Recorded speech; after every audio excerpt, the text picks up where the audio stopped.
Es así que llegaron los españoles y fundaron Cañete por iniciativa del segundo virrey del Perú, llamado precisamente Marqués de Cañete, Andrés Hurtado de Mendoza.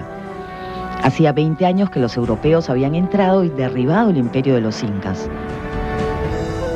A la época de la entrada de los españoles al Perú y su llegada aquí al Valle de Cañete, los indios estaban gobernados por curacas, organizados ellos en curacazgos. Estos eran las entidades políticas de base, equivalentes más o menos a nuestros actuales distritos. El curaca, el gobernante, era una figura hereditaria. Él recibía el poder de su padre, de alguno de sus antepasados, y se lo pasaría también a su hijo o a algún pariente lateral. Sin embargo, con los incas, con la expansión del Tahuantinsuyo, hubo numerosos trastornos políticos, muy fuertes aquí en el Valle de Cañete, donde, como hemos visto, hubo una tremenda guerra y una resistencia a la llegada de los incas.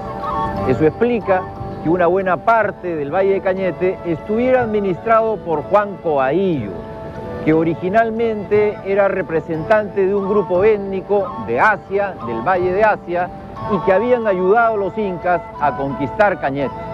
Por lo tanto, dentro de las tierras de Cañete, el curaca de Chincha y el curaca de Coaillo tenían extensas propiedades. Concretamente aquí, en Cerro Azul, había una mujer, ella se llamaba Guaraya. La señora Guaraya, curaca, expresaba la larga continuidad de mujeres al mando del curacazgo de Huarca.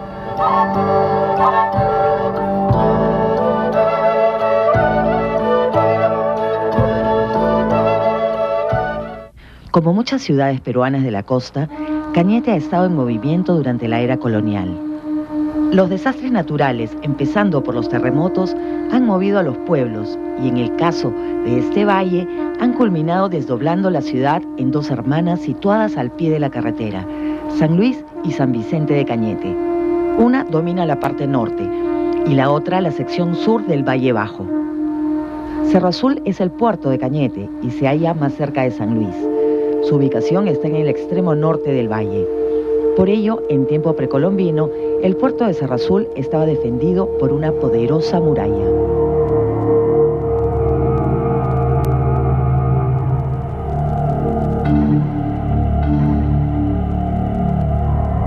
El segundo virrey del Perú se llamó Andrés Hurtado de Mendoza.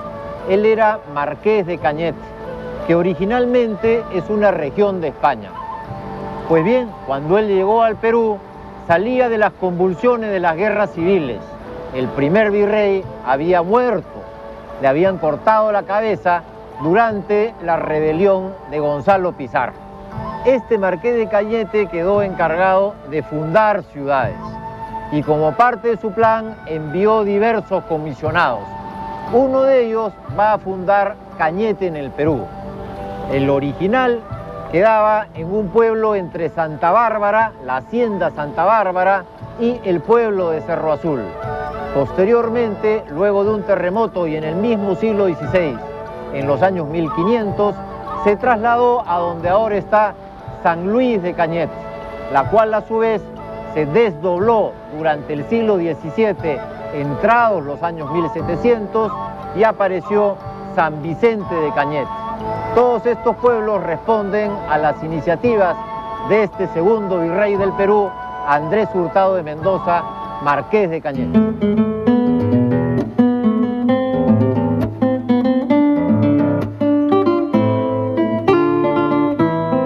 Durante la era colonial llegaron muchos esclavos y el panorama racial se tornó bastante más complejo. Para empezar, los diversos grupos andinos fueron estandarizados bajo el concepto de indios.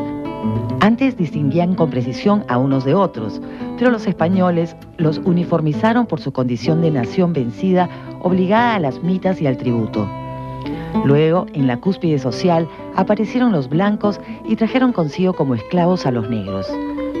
Pero pocos años después de la conquista, empezaron a mezclarse y aumentaron los mestizos, que andando los siglos irían haciéndose dominantes. En efecto, las líneas raciales no se mantuvieron puras y desde el comienzo hubo una mezcla significativa. De este modo, en solo 100 años, Cañete, como parte de la costa peruana, registraba el nacimiento de una sociedad hispano-peruana que había encontrado su propia personalidad, precisamente en el traslado de instituciones europeas aplicadas con rigidez y también con creatividad en un mundo andino cada vez más mestizo. Estaba naciendo un nuevo país del cual somos herederos. En la etapa de la colonia, la mayor parte de los barcos que traficaron por esta zona del Pacífico, a la distancia veían aquel Cerro Camacho, que a lo lejos, quizás por los efectos de la brisa húmeda, se le ve azul.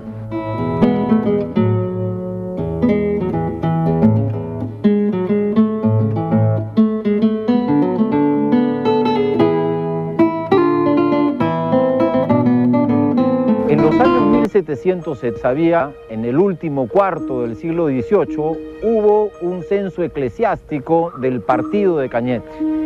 En aquel entonces había unas 6.000 personas que estaban repartidas en 4 jurisdicciones: San Luis, San Vicente, Lunahuaná y Coahuillo, en cada una de las cuales había más o menos 1.500 personas. El censo también preguntaba por raza, al respecto de lo cual se constata que el 25% del total eran africanos, y ellos vivían principalmente en San Luis y en San Vicente, mientras que Lunahuaná y Coahuillo eran fundamentalmente indígenas. Haciendo un balance de la cuestión étnica en su conjunto, se tiene que el 25% eran africanos, el 5% nomás eran blancos y el resto, el 70%, eran indios y un grupo que estaba en expansión, llamado castas, y que en realidad son las mezclas, los mestizos que estaban empezando a hacerse predominantes en el Perú.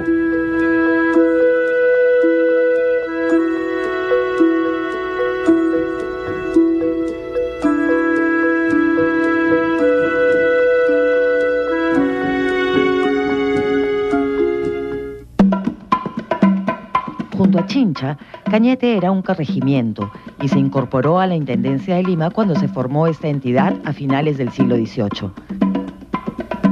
En esa condición llegó el nacimiento de la República y fue una provincia con 8 distritos hasta 1866. Ese año se constituyó el departamento de Ica y Chincha fue segregado de Cañete para pasar a conformar el nuevo departamento. Por su parte, Cerro Azul ascendió a la categoría de distrito recién en 1921, durante el mandato de Augusto B. Leguía. Cuando los españoles terminaron la fase propiamente dicha de conquista y organizaron la colonia, ellos mantuvieron a los curacas prehispánicos. Necesitaban intermediarios para tratar con los indios, para llegar a ellos, para transmitirles órdenes, para recolectar el tributo, y para todas estas necesidades los españoles mantuvieron a los curacas. Pero por encima de ellos, a nivel de provincias actuales, organizaron los así llamados corregimientos. El corregidor era un funcionario español, este era el que trataba con los curacas todos los asuntos que tenían que ver con la mano de obra, las mitas, por ejemplo, y por supuesto los temas de tributo. Los corregidores entonces, funcionarios españoles, eran quienes mandaban sobre las actuales provincias en la era del Perú colonial. En el caso de Cañete, era un corregimiento desde 1569 y estaba organizado junto con Chincha. Chincha y Cañete eran una unidad. Esta se mantuvo hasta bien entrada la República, porque será recién en 1870, cuando se organiza el departamento de Ica, se parte la unidad entre Cañete y Chincha pasa a formar parte del departamento en ese momento nuevo de Ica y Cañete queda con Lima.